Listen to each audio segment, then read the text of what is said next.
My name is Johnny E. Lewis. I'm a retired United States Army Staff Sergeant, where I spent 21 years as a field artillery NCO, where I shot various different artillery pieces.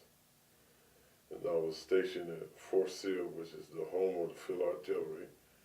And my duties there is where sometimes section chief and platoon sergeant that I train officers, I train enlisted soldiers, and in them duties that I shot a lot of artillery rounds, had a lot of exposure to high weapons. In our duties, as far as artillery, you had ammunition where you loaded into the howitzer, and the types, it depends. Like your 105 was about 33 pounds, and then if you had 198 or 109, it was about 105 pounds. And then if you had 8-inch, which I first started off in, it was about 200 to 220 pounds based on the square weightage of the artillery piece. As when I trained the officers and the privates, we shot sometime maybe 120 rounds per day. And when shooting them rounds, so when I came out the field, I couldn't hear for a long extended period of time, maybe a week or two, and hear ringing like into night. When I got close to return in '97 on my retirement physical, I felt my hearing test, so they gave me numerous tests. On the MRI in '97, they found me to have something called acoustic neuroma, where it's a tumor on my seventh nerve. And so I stayed past for a purpose of a PEB. And so I stayed additional probably a year and 10 months, where I retired in May 31st, 1999. At Wilford Hall, I had surgery in San Antonio, Texas, where they took the tumor out in October of '98. It was successful surgery, and then it took me quite a bit of time to recover from that because I couldn't drive. My equilibrium was off. I mean, I didn't have rehab because I guess,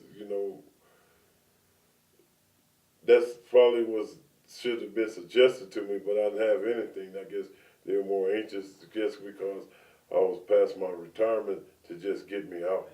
Well, I was still in. I had headaches real bad. It took a long time. I mean, they called, I guess, migraines. Even after the surgery, I was lay up in the hospital bed in just excruciating pain. Well, with medication, I take Depakote, and I take that, about 4 times a day, just still to try to keep the pain under control. So you've been on pain medication since 1998? No, about 1998. And to describe the artillery blast, it's like every time you load one in the howitzer chamber, and then you shoot it, you hear a big loud boom, explosion, right. And then, we require to wear hearing protection because that's part of safety, but still with hearing protection sometimes after that loud exposure or continued its exposure, because I was in units where I shot an enormous amount of ammunition, and not everybody in artillery, depending on what your duties are, shot as numerous ammunition like I did. Now, when the blast would take place, could you physically feel the blast wave? I mean, yes. I mean, when you hear like the explosion, it kind of like in your body, you kind of feel something, but at the continuance of that type of explosion, what would happen to me is what I stated earlier, that sometimes once I left the field, that my hearing was different, or it took me a while for my hearing was somewhat recovered. shape. The reason we would feel that because, when the blasts go off, you're really in the close proximity of just a few inches away from shooting the howitzer itself. Yes. Especially being the section chief, it's not like we go back like it's nuclear in 50 or 100 or 2. So just regular artillery firing, you're really close where the explosion affects all. It affects everybody just have this on your piece, Right, okay. including your cannoneers. Well, to give you an example, like the first Gulf War, like our training became more intense because, okay, now you've got to bring people back into the service and retraining and get them ready for war. So from the training AIT privates, I also was training the RR, the Ready Reserve.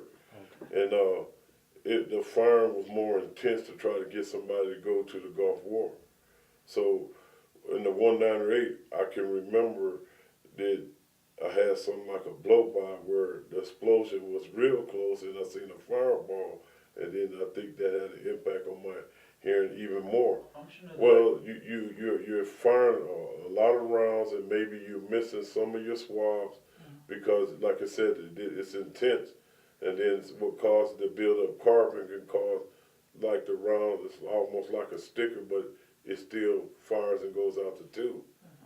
But the explosion, then that's like you say, proximity is more closer than the actual if there's nothing wrong. The impact is almost sort of, I've never been in a car accident, but I think a solid impact of somebody at a high rate of speed. I was in training units where you were required to shoot more field artillery. Like in your regular units, you don't shoot as much, you shoot. But I was in the AIT units or you know, the school units where you're going to go out more and then you're going to play more war games. Well, when you're in a training unit, and then you said how often would you shoot? You could shoot hours at a time. It Yes. wouldn't be minutes. It wouldn't. It'd be. And how many of these rounds went off in an hour? I mean, well, like say it depends. If they order you go to shoot 100 rounds that day, 300. It could be 4, depending on the mission of the school. and you did this day after day?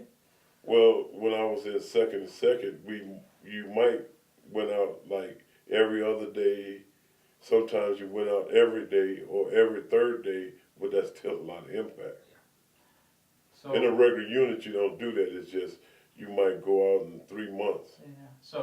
So in your situation, you were exposed to it pretty much at least Frequent, every other day. more frequent than others. Yeah. So you could say that you had 2 or 3 days a week, maybe 200 to 300 rounds each one of those times, right? Well, during shortage of personnel, sometimes I went out back to back because, like, if you didn't have to support the other, let's say, platoon, so sometimes I not only went out with mine, I went out with the other section. So then that was even more frequent. So you could have been exposed to a couple of thousand of these shock waves a week. Correct. Over a period of how many years was this? I mean, that you actually did this work? Well, stationed at Fort Sill sometime over a period of 3 years. Wow. That's a huge amount of repetitive shock waves, I guess. Well, now you started noticing the hearing problems and issues. How soon along did you start? Well, I didn't kind of notice them. The test noticed them when I took my physical. I see. And I fell in my hearing test. So they would give me another test and a different type of test. Then they finally gave me MRI, and then the MRI the one disclosed that I had the tumor, which was April 30th, 1997.